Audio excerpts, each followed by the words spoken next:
할렐루야. 아침 빛같이 뚜렷하고 달같이 아름답고 해같이 맑은 우리 사랑하는 성도들에게 우리 하나님께서 쌓아두신 죽음같이 강한 사랑을 이 시간 쏟아부어 주시기를 주님의 이름으로 축원합니다.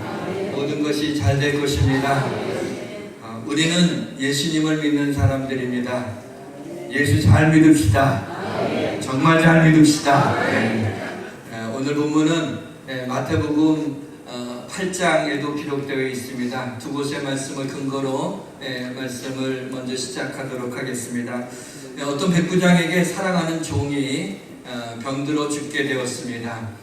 이 병은 중풍병으로 그것이 심해져서 그 죽음을 앞두고 있었던 것입니다. 백부장은 100명의 부하를 거느린 로마의 지휘관입니다. 그래서 당시 로마 식민지였던 이스라엘에서 이 백부장의 지위는 막강한 영향력을 행사할 수 있는 그런 위치에 있었습니다. 유대 지도자들은 이 백부장에 대해서 말하기를 그가 우리 민족을 사랑하고 또 우리를 위해서 회당을 지어주었다라고 하면서 좋은 평판을 예수님께 말씀을 드렸습니다. 이 백부장은 예수님에 대한 소문을 듣고 유대인 장로 몇 사람을 예수님께 보내어서 자기의 죽어가는 종을 구해 주시기를 청합니다. 백부장이 직접 예수님께 나아가지 않고 유대인의 장로를 보낸 것은 본문 7절에 그 이유가 나와 있는데 내가 주께 나아가기도 감당하지 못할 줄을 알았나이다 라고 하는 그의 겸손함 때문이었던 것입니다. 예수님 말씀을 전하시고 나서 피곤하셨지만은 백부장에 대한 얘기를 듣고 내가 가서 그를 고쳐주리라 라고 백부장의 집으로 향하고 있었습니다.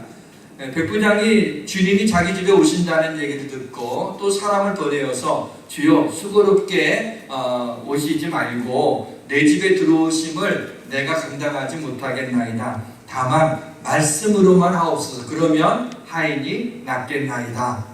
그리고 나도 남의 수하에 든 사람이라서 또 내 아래 병사들이 있어서 이더러 가라 그러면 가고 저더러 오라 그러면은 오고 또 종들에게 이것을 하라 그러면 하나이다. 이렇게 이야기를 합니다. 예수님은 백부장의 말을 듣고 놀랍게 여기시면서 이스라엘 중에서 이만한 믿음을 만나보지 못하였노라 하시고 가라 내 믿음대로 될지어다 하니 그 즉시 하인이 나았다 라고 하는 것이 오늘 본문의 스토리입니다. 우리가 놀라는 것은 예수님이 말씀으로만 이 하인을 고쳤다고 하는 것에 놀라는 것이 아니라 이 백부장의 단순하지만은 확신에 찬 믿음이라는 것입니다. 이것이 왜 놀라운 일이냐면 백부장의 믿음은 예수님에 대한 소문만 듣고 한 번도 예수님을 만나본 적이 없습니다. 그러나 예수님에 대한 소문만 듣고 가진 믿음입니다. 그러한 그 백부장의 믿음이 예수님에게 말씀만 하시면 내 종이 낫겠나이다 라고 하는 이와 같은 그 믿음을 가지고 있었다고 하는 것은 주님을 놀라게 하시기에 충분했던 것입니다. 사랑하는 성도 여러분, 우리는 백부장보다도 더 많은 주님의 말씀을 들었고 우리는 백부장보다도 더 많은 기도의 응답을 받았고 우리는 백부장보다도 더 많은 하나님의 사랑을 받지 않았습니까? 우리에게는 이미 받은 증거가 많습니다. 하나님의 은혜도 우리는 많이 받았고 하나님의 살아계심의 증거도 많이 받았습니다. 받을 거 다 받아놓고 1억입니까? 백부장은 받을 거 하나도 안 받고 예수님에 대한 소문만 듣고도 말씀만 하시면은 그러면 내 종이 낫겠다라고 하는 이와 같은 단순한 그런 믿음을 절대적인 믿음을 가지고 있었는데 그동안 얼마나 하나님께서 우리에게 은혜를 베푸시고 응답해 주시고 사랑해 주시고 깨닫게 하시고 우리와 함께 하시고 우리를 도와주셨는데 그런 것을 그렇게 평생 동안 아니 우리의 삶 속에 그것들이 얼마나 많이 널려 있어서 감사한 일들이 많은데 그런데 우리는 이 백부장만한 이와 같은 믿음이 우리에게 있습니까? 우리 생에 단 한 번만이라도 믿음으로 주님을 감격하게 하고 주님을 놀라게 한 적이 있습니까? 우리는 주님을 안 좋은 일로 놀라게는 했어도 죄 짓는 일로 놀라게는 했어도 우리의 믿음이 내가 이만한 믿음을 만나보지 못했겠다라는 그와 같은 주님이 감격하고 주님이 놀라고 기뻐하셨던 그와 같은 믿음으로 행한 일들이 우리에게 얼마나 우리 삶 속에 있었습니까? 우리는 하나님의 말씀이 진리인 것도 믿고 하나님의 말씀대로 살면 그것이 축복이라는 것도 압니다. 염려하지 말고 기도하라는 말씀을 잘 알지만 우리는 염려할 만한 일이 생기면 또 기도보다도 염려가 앞서고 있지 않습니까?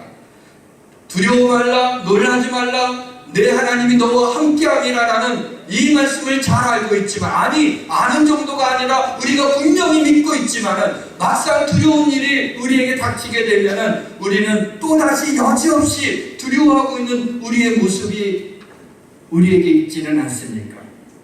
이스라엘 백성들이 출애굽을 하게 될 때 그때 애굽의 군대가 보내놓고 나니까는 약이 올라갔고 쫓아오게 됩니다. 애굽의 군대가 쫓아온다는 얘기를 듣고 이스라엘 백성들이 두렵지 않았습니다. 하나님께서 400년 동안 동살이하던 우리를 애굽의 10가지 재앙을 내려서 우리를 구원해 주셨는데 그 하나님이 우리와 함께 하시는데 왜 모세 지도자도 우리와 함께 있는데 뭐가 두렵냐고 담대하게 걸어갔다고 성경에 출애굽기에 나와 있습니다.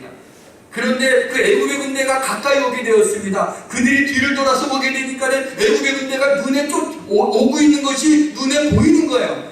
그때서는 두려움이 엄습하기 시작을 합니다. 그러면서 왜 우리를 이 광야에까지 여기까지 내몰아서 우리 애굽에는 매장지가 없어서 우리를 여기서 죽게 하려고 우리를 인도했느냐 그러면서 모세와 하나님을 향하여 원망하고 있는 이들의 모습을 보게 됩니다.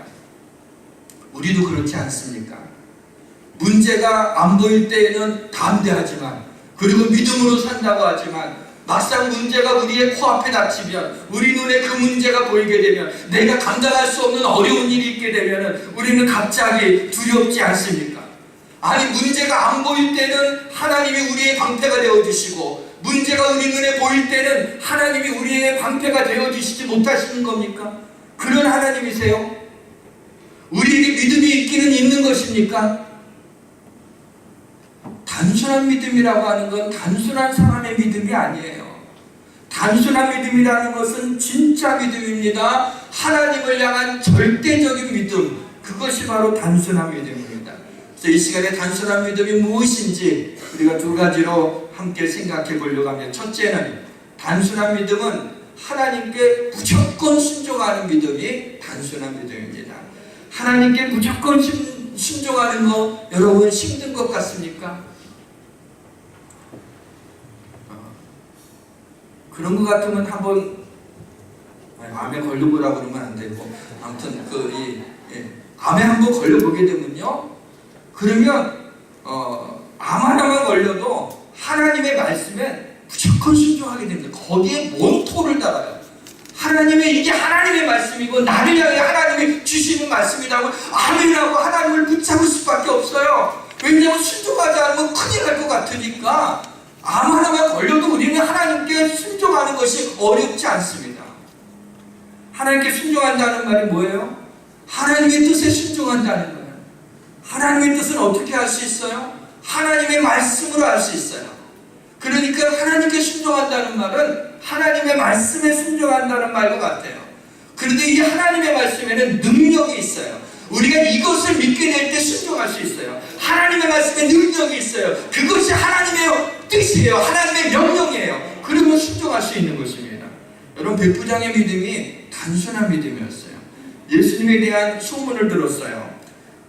자기의 종이 사랑하는 종이 병들어 죽게 되었는데 예수님이 말씀만 하시면 주님, 내 하인의 병이 나을 수 있을 것입니다. 내 집에 들어오심을 내가 감당하지 못합니다. 나도 저더러 수하에 있는 부하한테 가라 그러면 가고 오라 그러면 오고 하라 그러면 하는데 주님이 말씀만 하시면은 이 병을 고치지 못하겠습니까? 라고 주님께 대한 절대적인 믿음을 가지고 단순한 믿음으로 그렇게 이야기를 한 거예요. 사랑하는 성도 여러분, 복잡한 인생을 살아가는 우리에게 필요한 것은 단순한 믿음입니다. 진짜 믿음입니다. 주님을 향한 절대적인 믿음입니다. 어느 교회에 여자 집사님 이야기입니다. 어느 날 목사님이 설교를 하는데 세계 열방을 향하여 복음을 전하고 세상 끝까지 가서 복음을 전하라고 그 설교를 했어요. 선교에 대한 선교도 다른 때보다도 이 집사님의 마음이 막 뜨거워지기 시작하는 열방을 향하여 나가서 내가 복음을 전해야겠구나. 그냥 내 문제에 그냥 사로잡혀갖고 날마다 그냥 지지고 볶고 있겠는데 이거 언제까지 내가 이러고 염려하고 살아야 되냐. 내가 열방을 향하여 나가요 복음을 전하리라 하면서 그냥 마음이 뜨거워져서 단기 선교를 간다니까 제 1차로 이제 신청을 한 거예요.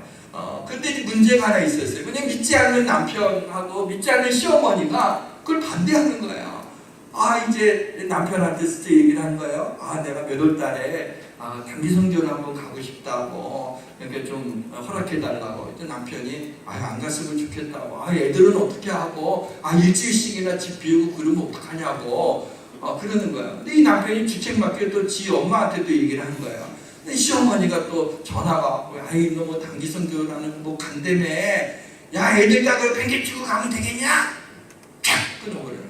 그래서 마음이 너무 상하고 성교는 하나님이 기뻐하시는 건데 그것을 내가 하겠다고 그러는데 왜 이렇게 자꾸 이렇게 힘든가. 그러나 마귀한테 지면 안 되지. 그래 내가 이겨야지. 아마 아직도 몇 달이 남아있으니까 내가 단기 선교 훈련을 받고 기도하고 이러는 가운데 하나님이 내 남편과 시어머니 마음을 좀 바꿔 놓으실 거예요. 하나님은 그런 능력이 하나님인 줄 믿습니다. 할렐루야. 그냥 더 그냥 기도하고 이제 훈련을 잘 받았어요.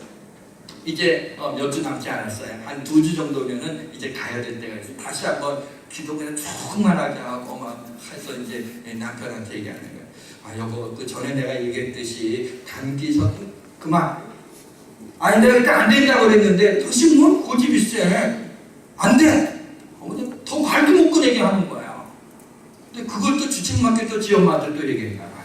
그들이 또 시어머니가 전화하고 시애미가 그렇게 했는데 시애미 말이 말 같지 않냐? 그러면서 그냥 또 막 뭐라고 하는 거야.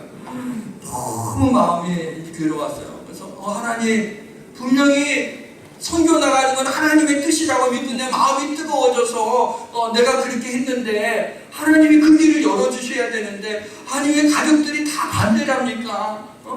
하나님이 어떻게 된 거예요? 내가 하나님 그래도 그 핍박을 무릅쓰고 나가서 단기 선교하는 게 하나님의 뜻이에요? 아니면은 안 가는 게 하나님의 뜻이에요? 근데 그냥 마음이 잘 잡히질 않는 거예요. 남편 향해서 이 인간이 나 한 번도 어디 태국도 한 번 안 보내주고 그 단기 선교 한 번 간다는데 그냥 원망스러운 마음 나고 그냥 마음이 안 좋은 거예요. 그래서 전지전부터 도대체 하나님 뜻을 모르겠어요. 그래서 담임 목사님을 찾아가서 얘기를 하는 게 이런저런 자기 힘든 얘기를 하니까 담임 목사님이 뭐라고 얘기했는지 모르지만 목사님하고 상담하는 가운데 깨달음이 있었대요. 뭐냐면 나는 가정에 파송받은 선교사구나. 왜냐하면 선교라고 하는 건 문화가 다른 곳에 복음 전하는 게 선교거든요. 전도는 같은 문화권에게 복음 전하는 게 전도고. 그러니까 자기 가족이지만은 언어는 통하지만은 하나님 예수 믿는 사람이고 믿지 않는 문화가 달라.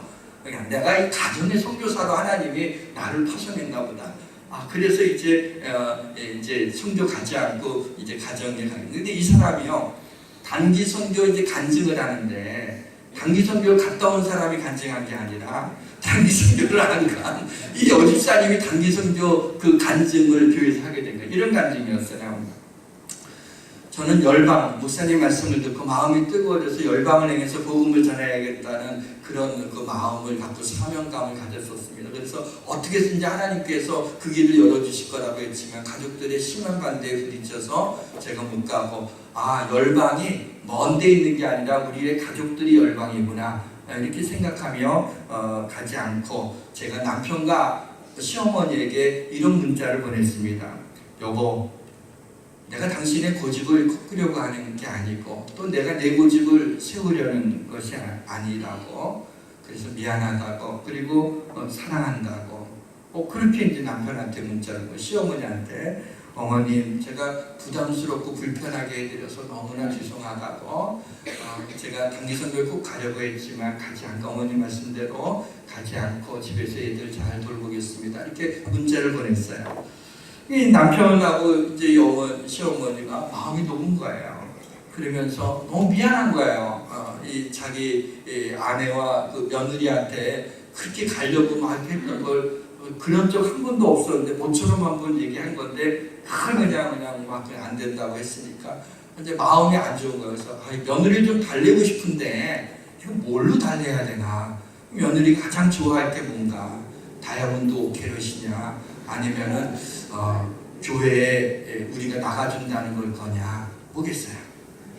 교회에 믿는 사람들은 답이 뻔하죠. 예. 물론 오케럿이 더 원하는 사람이 있겠지만 네. 그래도 대부분은 그렇게 기도했던 남편하고 시어머니가 세트로 그 다음날부터 교회에 나오고 신앙생활을 하게 된 거예요. 저는 여기서 본 것이 선교는 분명히 하나님 기뻐하시는 일이에요. 그런데 그 선교보다 더 중요한 게 있어요. 그게 순종이라는 거예요. 처음 선교의 마음이 들었을 때 이 집사님이 그걸 순종했어요. 마음에 감동이 왔을 때 그걸 그냥 미싱하지 않았어요. 그냥 놓치지 않았어요. 그냥 흘러보내지 않았어요. 하나님의 감동이 올 때 성령의 감동인 줄 믿고 아멘 그렇게 하겠습니다라고 순종했어요. 그래서 어떻게든지 단기 선교를 가려고 했어요. 근데 집안의 심한 반대를 부딪히면서 하나님이 깨닫게 목사에게 상담하고 기도하는 중에 깨닫게 한 것이 그래 우리 가정이 선교지구나. 가정의 선교사로 파송됐다. 그리고 더 잘하고 미안하고 죄송하다고 하게 될 적에 그 하나님이 감동을 주셨어요. 그래서 가정의 선교사로 내가 파송된다고 할 때도 그냥 하나님의 감동을 주시고 그대로 순종을 했던 거예요. 그랬더니 이 순종은 온 가족이 구원받는 축복으로 나타나게 된 것입니다. 요즘 부자와 나사로의 비유를 알죠. 이 부자는 날마다 호화롭게 즐기면서 하루하루 살다가 죽었습니다. 죽어서 예수를 믿지 않아 지옥에 갔습니다. 예수님 비유로 된 얘기입니다. 지옥에 갔습니다. 그리고 나사로라고 하는 이름의 거지가 나오는데 이 부자 대문 앞에 앉아서 부자의 상에서 떨어진 것을 먹는 그런 거지였습니다. 근데 이 거지가 얼마나 몸에 그 상처가 많고 좀 그렇게 했잖아요. 그렇죠? 그래서 이게 헌대가 있는데 개들이 와갖고 그 헌대를 막 핥는 거야. 얼마나 기분 나쁘겠어요. 뭐가 와서 그냥 이렇게 핥고 자기 몸을 핥고 가고 그러니까는 아주 얼마나 비참한지 몰라요. 근데 이 나사로도 죽었는데 아마 예수 믿었나 봐요. 그러니까 천국에 갔어요. 아브라함 품에 안겼어요. 그런데 이 부자가 이제 지옥에 가서 너무 목이 마르고 구덩이에서 막 그러니까 이렇게 딱 보니까는 저기에 아브라함의 품에 안긴 나사로가 있는 거야. 그래서 아브라함한테 아버지 아브라함이요 저 나사로에게 물을 좀 찍어갖고 나한테 좀 달라. 너무 목마르다고. 그랬더니 아브라함이 너와 우리 사이에는 큰 구렁이 있어서 갈 수도 없고 올 수도 없다고.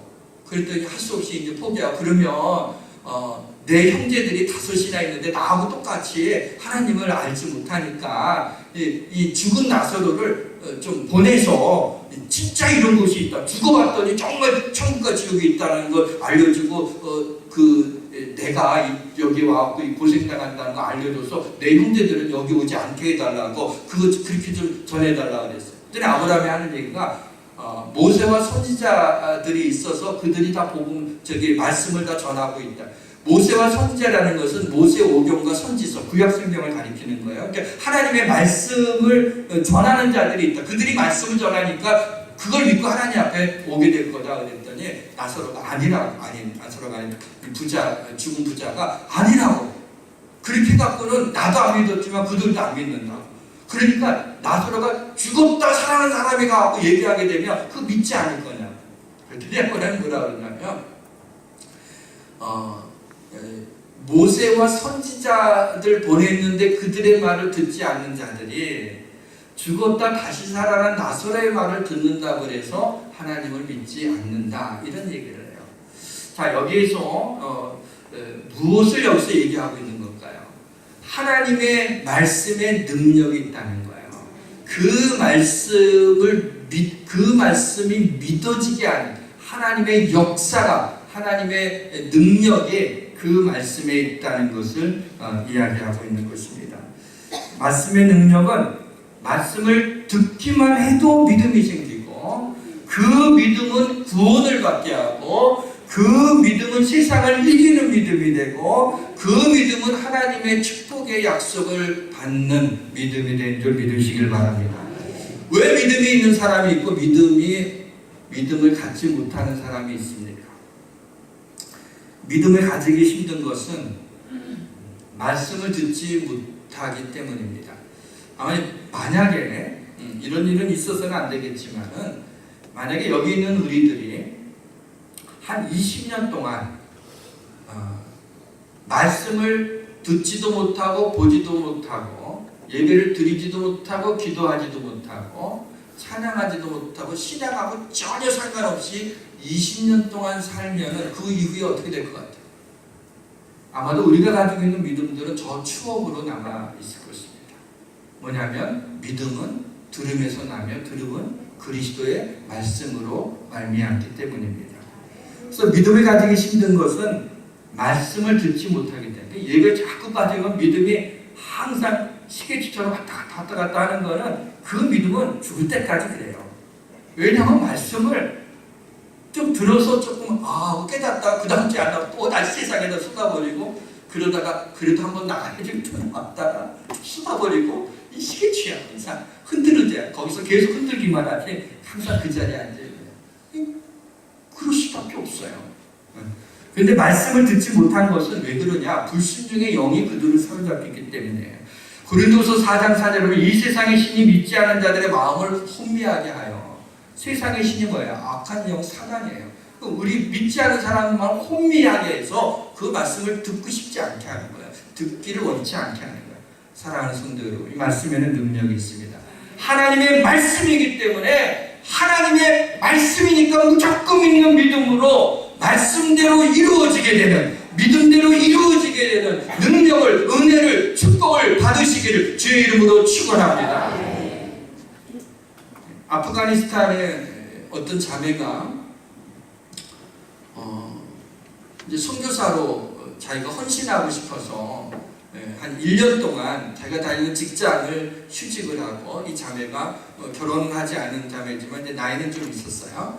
이 자매가 이제 자기 일생 가운데 한 1년 정도는 온전히 하나님께 좀 드리고 싶다, 그런 마음이 든 거예요. 그래서 어디로 갈까 하다가 아프가니스탄이 이슬람 국가고 위험한 곳이니까 그곳에 가서 내가 주님의 복음을 전해야겠다. 그리고 아프가니스탄으로 날아갔어요. 날아가서 이제 근데 거기서 복음을 전할 수가 없는 거예요. 왜냐하면 이슬람 국가니까는 철저하게 이슬람 국가고 그러니까 복음을 만약에 아프가니스탄 사람에게 전하면 붙들려 가는 거예요. 감옥에 가게 되는 거예요. 그러니까는 복음을 전할 수 없어 생각하다가 지혜를 짜냈어요. 뭐냐면 아프가니스탄 말을 배우는 선생님을 하나 누구 구해야 되겠다. 그래서 수소문을 해갖고 아프가니스탄에 한 그 공부를 많이 한 한 그 자매를 이제 컨택을 했어요. 그래서 와갖고 이제 내가 아프가니스탄 언어를 배우고 싶은데 나한테 그거를 좀 일주일에 몇 번씩 가르쳐주면 내가 페이를 하겠다. 그러니까 좋다고. 그래서 이제 둘 다 영어를 하니까 이 영어를 얘기하고 이제 아프가니스탄 그 언어를 배우기 시작하는 거예요. 그리고 몇 달 지나다 보니까는 정말 친해졌어요. 친해지고 마음에 있는 거 다 얘기하고 이제 그렇게 되니까는 이 자매가 이제는 때가 왔다. 그래갖고 숨겨놓던 발톱을 드러내기 시작해요. 그래서 예수 그리스도 그분을 아시냐. 이 예수 그리스도 이름만 나오자마자 갑자기 깜짝 놀라면서 그런 소리 하려면은 나를 만나지도 말자고 말이죠. 큰일 난다고 하면서 안 만나고 듣기를 원치 않는 거예요. 그래서 그러려고 나한테 이걸 배웠냐고. 속으로는 그렇다고 하지만 또 그렇다고 할 수 없으니까. 그래서 그거보다도 그랬더니 그냥 안 만난다고 해서 그런 얘기 다시 안 하겠다고. 그래서 이제 약속을 하고 다시 또 이제 그 배우기 시작을 했어요. 하나님 어떻게 해야 저 자매에게 한 명한테라도 복음을 전화기라도 하고 가야 되잖아요. 너무 아깝잖아요. 그래서 전화기라도 할 수 있게 해달라고 이렇게 하고 있는데 이제 어느 날이었어요. 그날도 이제 배우러 오는 날 이제 배우러 선생님이 이제 왔어요.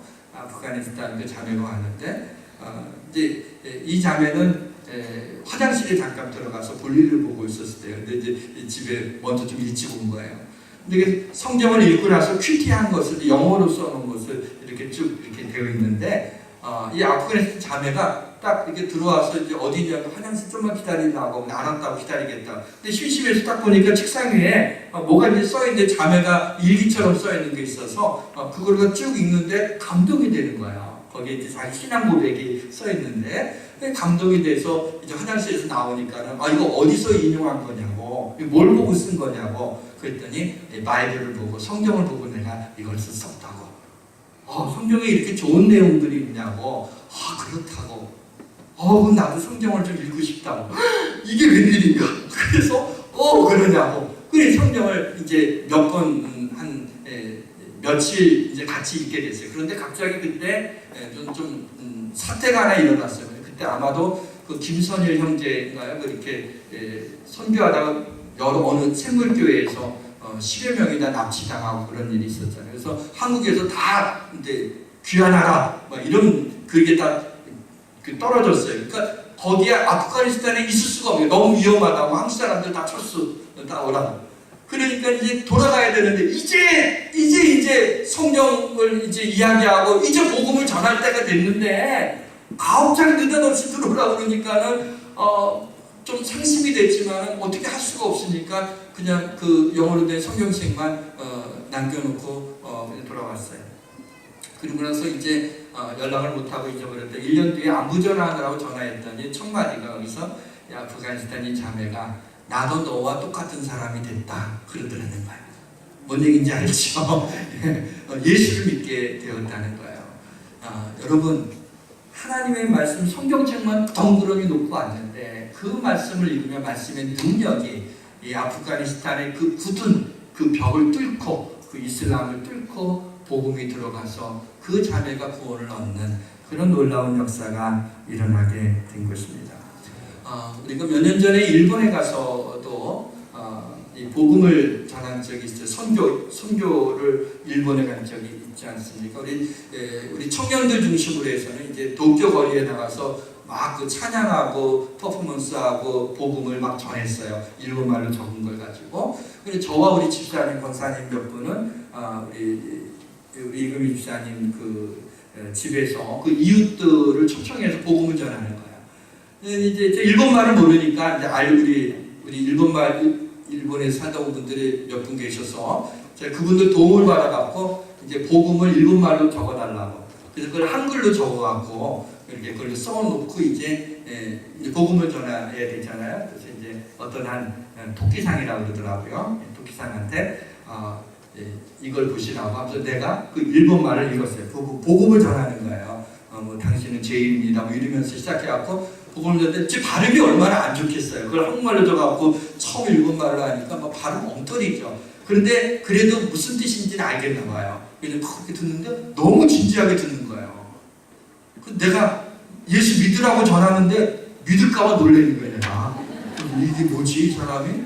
너무 잘 받아들이는 거예요. 그때 옆에 있는 집사님과 원사님들이 막 기도하는 걸 막 내가 느껴져요. 뭐 기도하기 시작을 하는 거예요.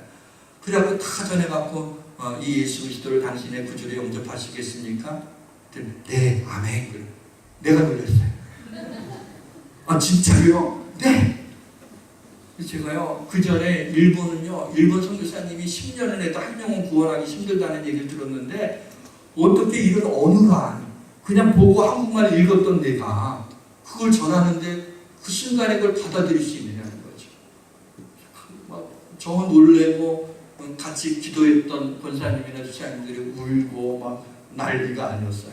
그리고 막 감동을 받아가고 지금은 아까 얘기 들으니까 그 교회에서 없어서는 안 될 그런 기둥과 같은 집사님에 대해서 항상 우리 예수학교에 대해서 감사하다고 어떻게 이 미운 일본에 와서 복음을 전하셨는지 그걸 믿게 돼서 그때 그랬거든. 토끼상을 위하여 우리가 온 거라고. 그랬더니 막 하나님이 그렇게 당신을 사랑한다고 그랬으니 막 감이 촉촉 갖고 그러는데 그 신앙이 아직까지도 철저히 그 교회에서 기둥과 같은 역할을 한다는 거예요. 여러분 능력이 어디에 있습니까? 어느 단체 일본말의 능력이 있습니까? 제가 달변입니까?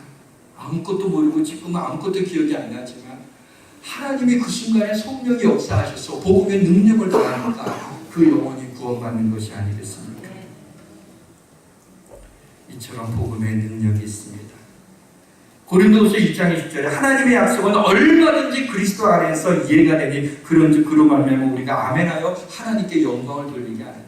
하나님의 약속은, 하나님의 말씀은 하나님이 약속하신 것이기 때문에 반드시 이루어집니다. 그래서 하나님의 약속은 우리에게 언제든지 예스가 되는 거예요. 하나님의 말씀이기 때문에 이해가 되는 거예요. 아멘이 되는 거예요. 그걸로 하나님 앞에 영광을 돌린다는 것입니다. 두 번째 이 단순한 믿음은 뭐냐? 하나님을 절대적으로 무조건 순종하는 믿음. 또 하나는 내 생각을 하나님의 말씀 앞에 내려놓는 것. 이 믿음이 단순한 믿음이에요. 내 생각을 하나님의 말씀 앞에 내려놓는 거예요. 사랑하는 성도 여러분, 여러분에게 믿음이 있습니까? 없으시군요. 사랑하는 성도 여러분, 다시 묻습니다. 믿음이 있습니까? 네. 그럼 여러분 순종하고 살고 있습니까? 네. 정말이요? 네. 제가 당황스럽네요. 저는 이 질문하면 아멘 소리가 작아질 줄 알았어요. 그래서 당황스럽습니까? 이렇게 하려고 그랬더니 여러분이 순종하는데 다음에는 크게 하니까 제가 당황했어요. 여러분 사실은 우리 믿음이 있는 걸 확신하잖아요. 우리에게 믿음이 있는 거. 그런데 내가 순종의 삶을 살고 있는가에 대해서는 조금 생각해 보면은 그렇게 확신이 들지를 않습니다. 순종하기 어려운 이유가 뭘까요? 자기 생각 때문에. 로마서 10장 21절에 이스라엘에 대하여 이르되 순종하지 아니하고 거슬러 말하는 백성에게 내가 종일 내 손을 벌려놓으라 하였느냐 이런 말씀이 나와요. 그런데 이 말씀은 이사야 65장 2절에 예언된 말씀을 바울이 인용한 거야. 근데 이사야 구약에는 어떻게 이 말씀이 쓰여져 있냐면 내가 종일 손을 펴서 자기 생각을 따라 옳지 않는 길을 걸어가는 패역한 백성들을 불렀나니 그랬어요. 그러니까 순종하지 아니하고가 구약에는 어떻게 기록되어 있어요? 자기 생각을 따라. 그러니까 순종하지 않는 건 자기 생각을 따라가기 때문에 우리가 하나님의 말씀에 순종하지 못하는 거예요.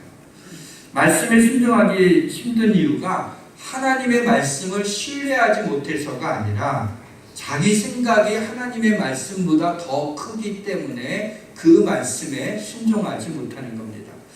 사무엘상 15장에 보게 되면 하나님이 사울을 왕으로 삼았어요. 왕으로 삼고 사무엘을 통해서 이런 말씀을 주시죠. 아말렉을 쳐서 그의 모든 소유를 남기지 말고 다 진멸하라. 남녀와 소와 젖먹이 하여 의양과 낙타와 나귀를 죽이라 하였나이다. 이 아말렉은 악의 세력을 상징하는 거예요. 하나님이 아말렉과 싸우게 될 텐데 사울왕한테 그들을 다 진멸하라. 뭐 짐승까지도 다 죽여라 그랬어요. 그래서 진짜 사울이 다 죽였어요. 그런데 좋은 그 양과 좋은 소들이 있는데 생각해 보니까 양과 소가 무슨 죄가 있어. 그러니까 아까운 거예요. 하나님은 다 진멸하라고 그랬지만은 너무 비합리적 아닌가. 적군은 죽이지만은 이 짐승들이야 문제가 있고 이 짐승들은 우리 포획물이 되는데 그럴 필요가 있나 이런 생각을 한 거예요. 그래서 하나님이 그걸 보면서 사울을 왕으로 세운 걸 후회하셨어요. 그래서 사무엘이 사울한테 가서 왜 어찌하여 당신은 여호와의 목소리를 청종하지 않습니까? 이렇게 책망을 했더니 내가 언제 청종하지 않았냐고. 나는 실로 여호와의 목소리에 청종했다고. 그렇게 이 사무엘이 기가 차서 내 귀에 들리는 이 소와 양의 울음소리가 뭡니까? 그게 왜 남아있습니까? 이렇게 얘기를 했어요. 그랬더니 하는 말이 사울이 양들과 소의 가장 좋은 것들을 남겨놓은 것은 여호와 하나님 앞에 제사 드리려고 좋은 것들을 남겨놓았다라고 얘기했어요. 자, 이 말에는 무슨 의미가 담겨져 있어요? 하나님이 다 진멸을 하라고 했지만은 내 생각에는 좋은 소와 양은 남겨두는 것이 더 좋다고 생각하는 거예요.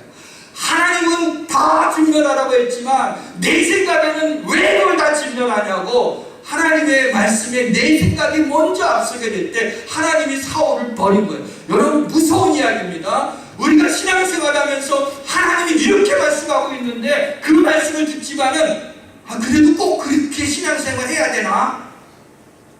그러면서 내 생각이 앞서게 될 때 하나님이 그것을 기뻐하지 않는다는 거예요. 하나님이 사울왕을 하나님이 세웠는데도 버리셨다고 싶다고, 후회하셨다고 그렇게 말씀하실 정도예요. 여러분, 우리가 왜 단순한 믿음을 갖지 못해요? 내 생각이 앞서니까 하나님의 말씀이 나를 판단해야 되는데 내 생각이 하나님의 말씀을 판단하고 있기 때문에 그것이 하나님 앞에서 죄가 되는 것입니다. 사랑하는 성도 여러분, 우리가 말씀에 순종하려고 해도 굳건한 반석 위에 서 있는 내 생각이 무너지지 않고 내 생각의 말씀을 압도하고 있지는 않습니까? 그만큼 내 생각은 견고한 진 같아서 무너지진 않습니다. 제 사랑하는 친구가 있는데 제가 그 초등학교 3학년 때부터 지금까지 친구인데 제가 만날 때마다 얘기를 하는데 얼마나 견고한지 이 친구가 무너지지 않아요. 예수를 안 믿는 거예요. 제가 죽겠어요, 속상해서. 얼마나 그 진이 견고한지 몰라요. 그래서 내가 뭘 생각하면 내 눈물이 난다 할 때 울어줘 이러더라고요. 이게 지금 뭔 얘기입니까? 자기 위해서 기도는 끝까지 해달래요. 언젠가 돌아갈 테니. 환장하네. 세상은 이렇게 얘기해요. 네 생각대로 살아. 네 생각이 옳아. 너 뭐 하고 싶어? 이거요. 그대로 살아. 그래서 미투가 그거 아니에요. 자기 생각대로 하다가 그렇게 된 거 아니에요. 절대적인 게 어디 있냐는 거예요. 네가 옳다는 거예요. 네 생각이 중요하다고 그렇게 가르치고 있어요. 지금은 상대주의가 이 세상에 주류를 이루고 있어요. 그런데 믿음으로 우리가 이 땅에서 승리하기 위해서는 단순한 믿음이 필요해요. 사랑하는 성도 여러분, 하나님께 무조건 순종하는 믿음. 왜? 하나님이니까. 하나님의 말씀이니까. 아니, 하나님께 순종하면 하나님의 말씀에 순종하지 않으면 우리가 무엇에 순종할 수 있겠어요? 하나님이기 때문에 무조건 순종하는 믿음, 내 생각을 하나님 말씀 앞에 내려놓는, 내 생각을 하나님의 말씀에 철퇴로 깨트리는 그런 단순한 믿음으로 하나님이 기뻐하시는 인생, 하나님이 축복하시는 인생, 하나님께 영광 돌리는 인생을 살아내시기를 주님의 이름으로 축원합니다. 여호와 하나님을 찬양합시다. 오직 의인은 세상은 들리고 사람들은 운전해도 나는 주를 섬기니.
예수님에 대한 소문만 듣고도 말씀만 하시면 내 하인이 낫겠나이다 라고 하는 믿음을 가진 백부장의 믿음을 보고 오늘 우리가 부끄러워 견딜 수가 없나이다. 하나님 아버지, 우리 하나님께 무조건 하나님의 말씀이니까, 하나님의 약속이니까 무조건 순종하고 믿는 그런 단순한 믿음을 갖고 살게 하시며 내 생각을 하나님 앞에 내려놓는 나의 교만함을 깨뜨려서 하나님의 말씀에 내어놓는 단순한 믿음, 진짜 믿음으로, 절대적인 믿음으로 우리 인생을 살아갈 수 있도록 주여 우리를 긍휼히 여겨 주옵소서. 우리 주님 예수님